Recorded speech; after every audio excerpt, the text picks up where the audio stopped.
안녕하세요, 터차입니다.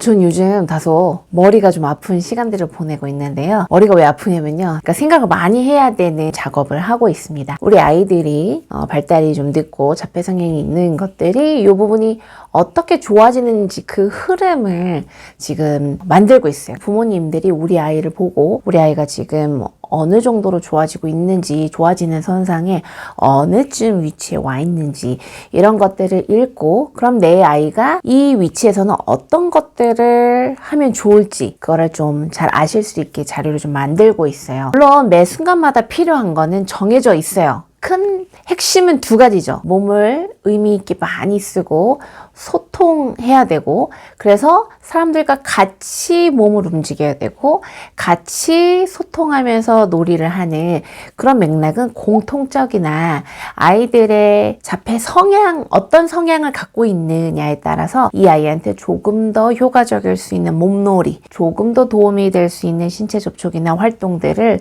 정리해서 자료로 만드는 이제 시간을 가지고 있는데요. 그래서 막 머리가 계속 지끈지끈합니다. 머리를 많이 이제 써야 되니까요.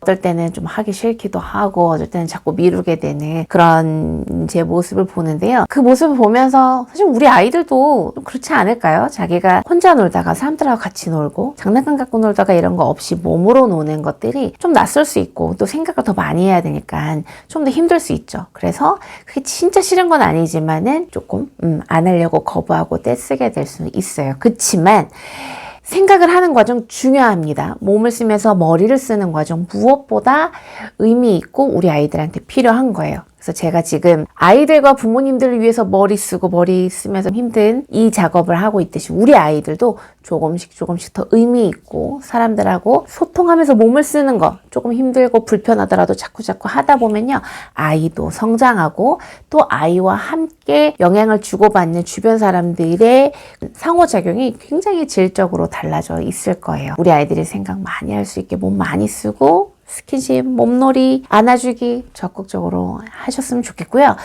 오늘 하려고 했던 얘기는 사실 이건 아니었는데, 얘기가 좀 길어졌는데, 오늘은 우리 아이가 자폐 성향을 가지고 있는데 지금 현재 보이고 있는 가장 우세한 성향은 뭘까에 대해서 한번 생각해 보셨으면 좋겠고, 최근에 저희 터치아이 부모님들하고도 우리 터치아이 아이들 쭉 보면서 지금 현재 우리 아이의 우세 성향이 뭘까에 대해서 아이들마다 다 한 번씩 체크해보고, 그에 따라서 어떤 자극과 경험이 필요한지를 나누는 시간을 가졌거든요. 자폐 성향은 굉장히 다양하고 아이들 각각의 개개인마다 다양한 특성을 가지고 있지만, 요 5가지 안에 무조건 한 가지가 해당이 됩니다. 이 5가지 안에 한 가지가 해당되는 친구들도 있고, 뭐 한 가지 이상 2-3가지 해당되는 친구들도 있는데, 대부분 이 5가지 이 범주 안에 해당이 됩니다. 첫 번째는 시각추구, 두 번째는 청각추구, 세 번째는 손상동행동, 네 번째는 사물중심 탐색, 5번째는 제한된 관심. 요 5가지 안에 대부분 다 해당이 됩니다. 예를 들면 이제 손상동행동 같은 경우는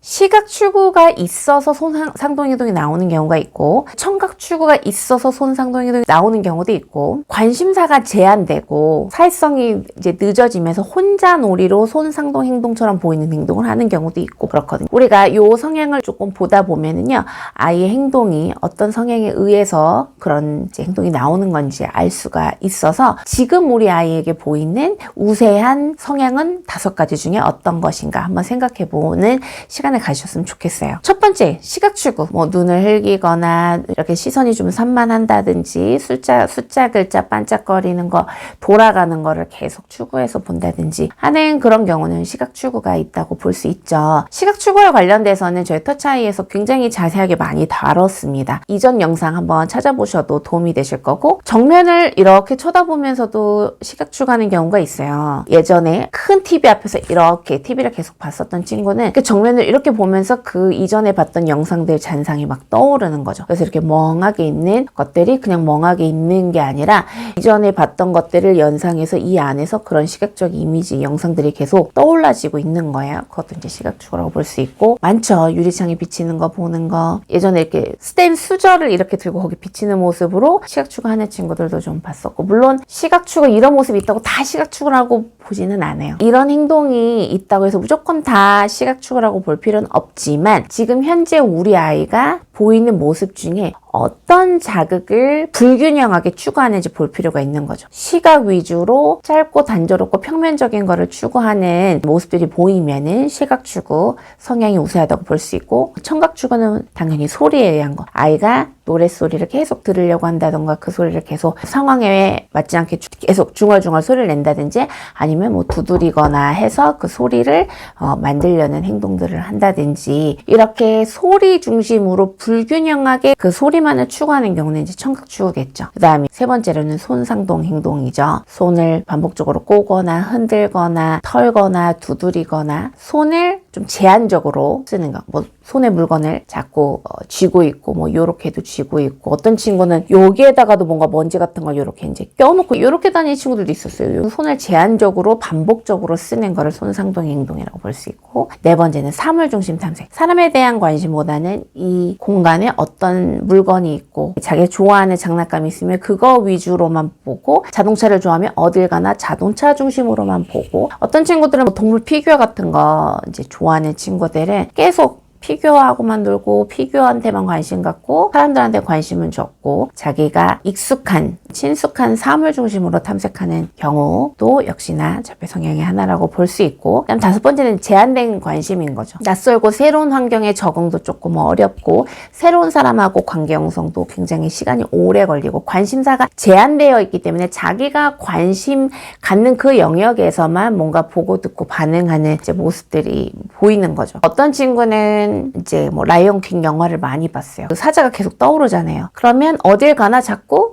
그 소리를 내고 그 사자 흉내를 내고, 그 다음에 상대방에 대한 관심을 표현할 때도 이제 그 사자 소리를 낸다든지 해서 그 제한된 관심을 가진 이제 친구도 있는 거죠. 어떻게 보면은 시각 추구, 청각 추구, 손상동 행동은 우리가 알고 있는 그런 자폐 성향으로 명확하게 보이는 부분들이 있는데, 이런 제한된 관심이나 사물 중심 탐색은 물론 케이스마다 조금 다를 수 있지만 약간 경계성 아이들, 또는 자폐라고 확신은 안 되지만 어쨌든 사회성이 좀 부족하고 사람들하고 의사소통하는 게 원활하지 않은 경우, 경증이나 우리가 경계성이라고 얘기하는 친구들이 요 영역에 해당될 수 있어요. 그래서 우리 아이가 현재 이 5가지 자폐 성향 중에 가장 우세한 게 어떤 건지 꼭 살펴볼 필요가 있고, 그러면 물론 이 지금 우세한 이 성향이 계속 쭉 가는 경우도 있지만 그렇지 않은 경우도 있어요. 시각축으로 인해서 나중에 손상동 행동이 나올 수 있고, 청각축으로 인해서 나중에 또 손상동 행동이 생길 수가 있고, 그 다음에 이제 미디어 많이 봤던 친구들은 처음에는 시각추구 위주로 보였는데, 이 잠재되어 있던 청각추구주들이 이제 소리를 내는 방법을 알게 되면서 이제 이전에 미디어 통해서 들었던 소리들을 이렇게 중얼거리거나 혼자 반복할 수가 있거든요. 하지만 이 흐름들은 무조건 없던 게 나왔다고 해서 더 심해지는 거는 아니에요. 없던 것들이 뭔가 표현을 아이가 하는 방법을 알게 되면서 나타나게 되는 거고, 아이가 좋아지면서 나올 수 있는 이 과정이거든요. 근데 이제 부모님들은 아이가 자폐 성향으로 보이는 행동 가지수가 많아지면 이제 더 심해지고 퇴행이고 이제 더 중증으로 가는 것 같은 그런 불안한 마음이 드시는데, 제가 많은 아이들을 본 경험으로 말씀드리면은 잠재되었던 것들이 오히려 나오면서 조절되고 더 좋은 방향의 것들이 또 수용이 되는 그런 흐름들이 있기 때문에, 아이가 시각추구가 우세했는데 청각추구가 나중에 나오기 시작했다 해서 이거를 우리 아이는 시각추구도 있고 청각추구도 있네, 자폐 성향이 맞네, 이렇게 생각하시기보다는 이제 아이가 소리를 내기 시작하는구나, 소리를 내는 방법을 알게 됐구나, 그래서 이전에 봤던 미디어 소리들을 아이가 이제 소리를 내는구나, 이렇게 오히려 더 긍정적으로 바라보고, 그러면 이 소리를 내는 재미를 사람들하고 언어로 소통할 수 있는 방향으로 해야겠구나 라고 이끌어 주시면 우리 아이한테 훨씬 더 좋은 자극이 되고 우리 아이의 성장을 이끌어 주는데 좋은 그런 환경을 만들어 줄 수 있습니다. 그래서 한번 이번 시간에는요, 5가지 중에 현재 우리 아이에게 가장 우세하게 보이는 성향이 뭔지 한번 살펴보시고, 우리 아이가 우세하게 보이는 성향에 대해서 밑에 댓글도 한번 남겨주시면, 지금 터치아이 TV를 보시는 분들의 아이들은 주로 어떤 성향이 우세한지 우리가 볼 수 있겠죠. 제가 저희 유튜브 커뮤니티 게시판에다가 한번 투표를 올린 적이 있는데, 그 당시에 가장 우세한 거는 제한된 관심이었어요. 보통 우리 아이들은 대부분 관심사가 제한되고 새로운 것들을 수용하는 게 원활하지 않는 거는 사실 대부분 가지고 있고, 있고, 그리고 부모님들 중에 시각추구, 청각추구가 사실 정확히 뭔지 알기 어려우신 분들이 있어서 아마 대다수는 제한된 관심 위주로 표를 하셨을 거예요. 근데 아까 말씀드렸듯이 5가지 중에 딱 한 가지만 해당되는 게 아니라 그 중에 2-3가지 같이 갖고 있는 친구들도 있고, 또 시각축으로 인해서 손상동 행동, 청각축으로 인해서 손상동 행동이 이제 나중에 같이 갖게 되는 경우도 있고, 그래서 이 부분들이 어떻게 하면 더 순조롭게 좋아질 수 있는지 는 앞으로 터치아이 TV를 통해서 계속적으로 업데이트 해드리도록 하겠습니다. 우리 아이의 모습에서 잘 알아야 이 부분들을 더 건강하게 키워줄 수가 있는 거예요. 우리 아이의 모습을 잘 보고 우리 아이랑 충분히 적극적으로 소통해서 우리 아이를 잘 아는 그 지혜를 가지고, 그러면 어떻게 놀아주고 어떤 자극은 좋고 어떤 거는 빼야 될지 잘 선택하실 수 있는 기초 지식이 되니까요. 우리 아이의 자폐 성향적 모습들을 보는 걸 너무 마음 불편해하거나 불안해하실 필요가 없고, 오히려 그거를 지금 현재 그 모습을 우리가 어떻게 이끌어줄 수 있는지, 어떻게 변화를 끌어줄 수 있는지를 잘 알고 가시면 이 모습들은 충분히 흘러서 건강한 방향으로 바뀔 수 있습니다. 제가 지금 머리 아프게 집중하면서 하고 있는 그 프로세스도 기대해 주시고요. 또 제가 터치아이 TV를 통해서 그 흐름들, 그 정보들을 또 많이 나눠드리도록 할 테니까요. 기대해 주시고요. 오늘은 우리 아이가 어떤 성향이 우세한지 한번 살펴보고 나눠보는 시간 가셨으면 좋겠습니다. 그 성향이 더 건강하게 해결되기 위해서 오늘도 몸놀이, 언어놀이 꼭꼭 부탁드리고요. 그럼 이 영상도 도움이 되셨길 바라고 좋아요, 구독, 가입까지 부탁드리고요. 전 다음 영상 들고 찾아뵙도록 하겠습니다. 감사합니다.